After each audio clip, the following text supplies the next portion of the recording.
Hier soir sur BFM TV, cette maman endeuillée a accepté de témoigner sa douleur suite à la mort de son fils dans les attentats du Bataclan.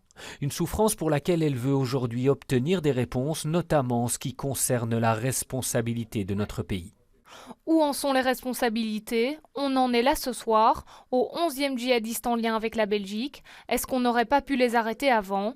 Je vais demander, en lien avec notre avocat, de se retourner contre la Belgique, parce que ça s'appelle de l'inaction, et derrière l'inaction, des familles décimées.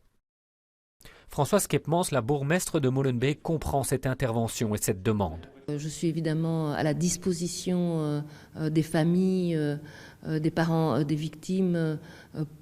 D'ailleurs, j'ai été en France pour justement prendre la parole pour expliquer aussi que les Molenbeekois avaient été particulièrement choqués par ces événements.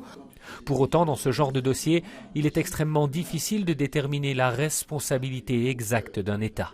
Et je sais comme c'est douloureux un enfant dans des circonstances effrayantes. Cette personne ne peut pas prouver que l'État n'a pas fait tout pour que cet enfant, au moment où il meurt, ne meure pas.